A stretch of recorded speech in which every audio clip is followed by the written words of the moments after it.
Video này sẽ về một con mic của Sennheiser có mức giá là 3 triệu. Và trong vòng mấy phút tiếp theo thì mình sẽ mình sẽ cố gắng để thuyết phục các bạn xem là tại sao chúng ta cần phải bỏ đến 3 triệu ra để mua một cái mic như thế này. Bắt đầu video nhé. Trước hết thì sản phẩm này thì như thường lệ mình mượn tại SL Audio. Bên cạnh cái việc bán tai nghe thì SL cũng bán các thiết bị về âm thanh kiểu như thế này.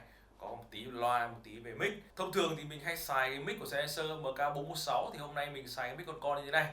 Và các bạn có quan tâm thì các bạn có thể tham khảo tại đường link bên dưới mô tả nhé. Trước hết thì phải nói là hơi bị khoai cho những bạn nào mà không thực sự có nhu cầu. Cái quan trọng trước khi mà để ý một cái mic như thế này là phải biết chúng ta có nhu cầu hay không. Bởi vì không phải dễ dàng mà để bỏ đến 3 triệu ra mua một cái micro, bỏ ra 3 triệu để mua một cái tai nghe thì mình nghĩ là hầu như anh em có lẽ là dễ chấp nhận hơn là cái việc là bỏ 3 triệu mua một cái micro. Bởi vì thứ nhất là cái nhu cầu để sản xuất video, quay vlog rồi các thứ này kia cũng không nhiều, mà khi mà không nhiều thì thường mọi người cứ tận dụng dùng một cái mic điện thoại cho nó nhanh. Vậy thì làm sao để mà bây giờ chuẩn bị mình thúc các bạn mua cái mic này? Thì thứ nhất là phải biết được là cái mic như thế này để làm gì và nó khác nhau như thế nào so với cái thông thường.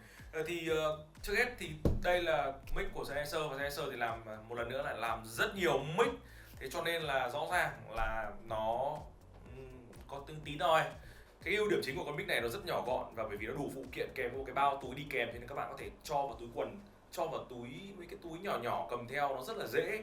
Và khi lôi ra setup thì nó cũng cực kỳ nhanh chóng, nó cực kỳ thuận tiện. Cái mục đích chính của cái mic này nó đánh vào cái tính tiện dụng, cái tính cơ động và cái tính nhỏ nhẹ. Nhìn cái mic như thế này thôi nhưng mình đảm bảo với các bạn lên cầm đấy nó cực kỳ nhẹ. Cái phần nhựa của nó rất nhẹ nhưng mà nó vẫn rất cứng cáp, đủ để các bạn có thể cầm đi quăng quật mà không sợ nó hỏng hóc gì cả.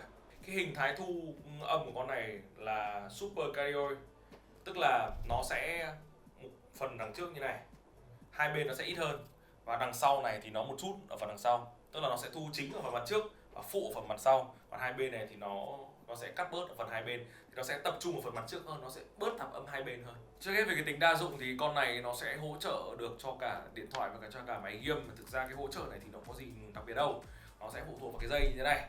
Cái dây thì nó phụ thuộc vào ba cái phần khác nhau, ba phần trắng này TRS, hoặc là có 4 phần trắng là TRS, hoặc là có nhiều bạn thì hoặc là như mình chẳng hạn thì phân biệt không phải là bằng ba cái phần trắng mà bằng hai cái vạch đen này, hai vạch đen hoặc ba vạch đen, thì nó sẽ tương ứng với lại dành cho máy ghi âm hoặc là điện thoại. Điện thoại của các bạn ấy thì cái phần jack cắm nó sẽ bao gồm cả phần tai nghe này, cả phần mic, thì nó sẽ gồm 3 vạch đen hoặc là 4 cái phần trắng TRS.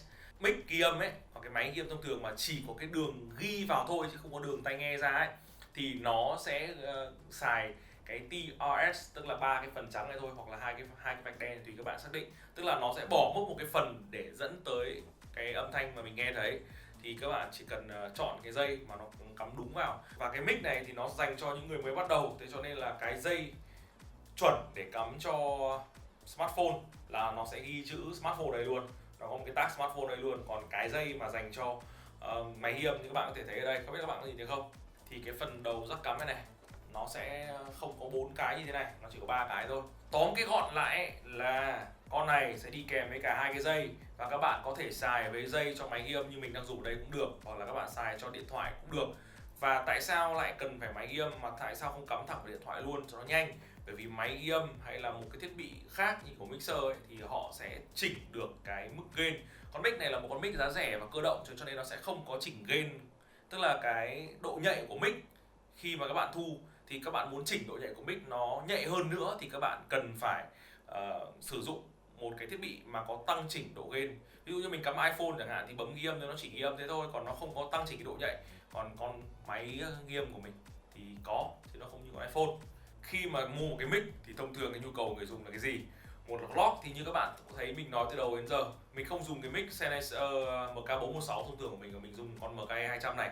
Thì cái tầm mà mình đang đặt thu đây nó sẽ rơi vào khoảng một cái tầm tay, thì nó tương ứng với khi mà các bạn quay vlog, các bạn quay livestream, các bạn quay gì đấy, các bạn quay bằng điện thoại, thì cái tầm này nó khá là vừa và các bạn có thể nghe được tiếng của mình và cái mic này nó như thế nào. Bên cạnh việc là dùng để thay thế cho cái mic của điện thoại thì chúng ta sẽ dùng thay thế cho cái mic của máy ảnh, bởi vì máy ảnh mic nó rất là tệ, các bạn quay mà muốn dùng máy ảnh thì ví dụ như máy ảnh xa như thế này đúng không, đây xa như thế này, thông thường nó nghe sẽ như xa xa như thế này, đường tiếng nó sẽ nhỏ hơn, nhưng mà rõ ràng là cái tiếng như thế này nó sẽ ok hơn khi mà các bạn dùng với cái tiếng của máy ảnh. Nói chung là nó sẽ ok trong việc là quay vlog hoặc là quay video mà muốn thu tiếng ở môi trường, các bạn cầm ra đường phố, các bạn quay những cái hoạt cảnh ở bên ngoài các thứ, các bạn muốn thu tiếng của môi trường vào thì cái mic này nó sẽ xử lý được cho hai vấn đề đó. Ngoài ra nếu như mà dành cho bạn nào mà thích kiểu thu ASMR thì các bạn dùng một cái thiết bị như cái máy game của mình cái này, các bạn chỉnh lên gain lên cao, các bạn chỉnh cái độ nhạy của nó lên cao thì nó cũng sẽ bắt được.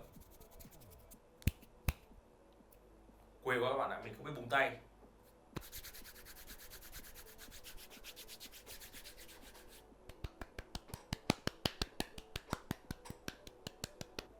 Bên trong hộp của con mic này nó sẽ đi kèm một cái mình hay gọi là cái dead cat, con mèo chết, dead cat. Thì cái này nó sẽ khi mà gió nó đi vào nó sẽ bị đi qua những cái đường lông này và nó sẽ triệt tiêu gió, thì cái này giúp cho các bạn quay ngoài trời tốt hơn. Thực tế mình đang ngồi trong phòng cho nên thực ra là mình cũng không cần dùng dead cat khi mà mình lắp và mình setup như này mình quay cho các bạn. Còn tí nữa mình có thể test là mình sẽ bật quạt thẳng trực tiếp vào, bật quạt to vào xong rồi mình dùng cái dead cat hay không dùng dead cat để cho các bạn xem thử.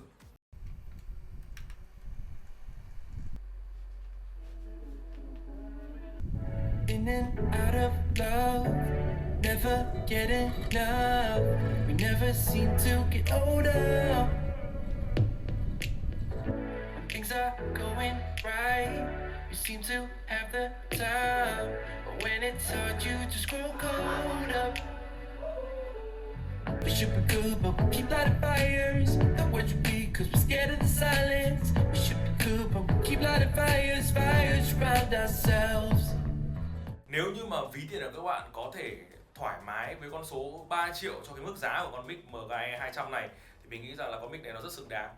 Nó cơ động, nó tiện, nó gọn, các bạn có thể sử dụng đa mục đích. Các bạn quay về máy ảnh, xong các bạn thỉnh thoảng cắm vào máy tính, Discord các thứ, rồi các bạn cả về Zoom trước đi học nữa thì nó sẽ không thể nào mà nó đa dạng như con mic này được. Con mic này bởi vì nó cắm vào được rất nhiều thiết bị khác nhau, thế cho nên nó sẽ đa dụng hơn rất nhiều.